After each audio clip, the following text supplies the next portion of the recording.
Ici, l'objectif, c'est de calculer les premiers indicateurs de notre série. Donc ce que j'ai fait, c'est que déjà, j'ai rempli le tableau en classant toutes les notes par ordre croissant. Ça va être très important pour la suite. Et j'ai rempli les effectifs sous chaque note. Pour les effectifs cumulés croissants, c'est très simple. Il suffit d'additionner tous les effectifs précédents dans la case. Donc la première case, on n'a qu'un seul effectif, c'est 1. Dans la deuxième case, on a additionné les deux effectifs, 1 et 3, ça fait 4. Dans la troisième, on a additionné les trois premiers effectifs, donc ça fait 4 plus 2, 6, et ainsi de suite. Ce qui veut dire que dans la dernière case, on obtient l'effectif total, c'est-à-dire la somme de tous les effectifs précédents. Ici, l'effectif total, c'est 32, parce qu'au total, il y a 32 notes, comme les 32 élèves qui ont passé le DS. Pour la fréquence, il faut ensuite appliquer la formule effectif, donc dans la première case, l'effectif c'est 1, divisé par l'effectif total qui est 32, donc la fréquence c'est 1 sur 32. Donc je vous laisse compléter pour le reste des cases. On va ensuite passer à la moyenne. La moyenne c'est très simple, il suffit d'appliquer la formule qui est dans le cours, c'est-à-dire qu'on multiplie la valeur par l'effectif, on y ajoute la valeur suivante multipliée par son effectif, et ainsi de suite. Et on divise le tout par l'effectif total, ici 32. Donc la moyenne, sa valeur exacte ici, c'est 6,875.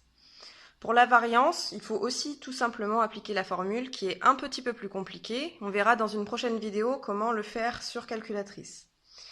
Donc, on soustrait à chaque valeur la moyenne qu'on a calculée auparavant. Donc, à 0, on soustrait 6,875. On met tout ça au carré. Et on multiplie par l'effectif de 0. Et on fait ça pour chaque valeur.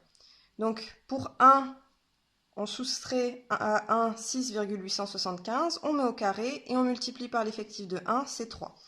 On ajoute tout ça et on divise le tout par 32 et ça nous donne 19,547 environ.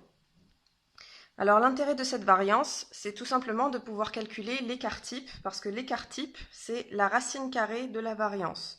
Ici, la racine carrée de 19,547, c'est 4,421. Et ce qui est important avec l'écart type, c'est que ça nous donne une indication sur la distribution des valeurs.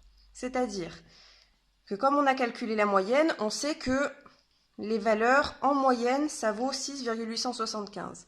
Mais ça ne nous dit pas s'il y a eu tout plein de notes qui sont proches de 6, ou s'il y a eu des notes qui sont proches de 0 et des notes qui sont proches de 16, par exemple, comme ici. Ça, c'est la variance, l'écart type, qui nous le dit. Si l'écart type est grand, ça veut dire que les valeurs sont très étalées. S'il est petit, ça veut dire que les valeurs sont rapprochées. Donc on comparera avec l'écart type calculé pour le DS2. La correction est ici. Donc à l'écart type calculé pour le DS2, on trouve 3,269. Alors que la moyenne, vous voyez, elle est à peu près de 6 aussi. Ça veut dire que pour le DS2, la moyenne était de 6, mais les valeurs étaient toutes plus proches de 6 que pour le DS1.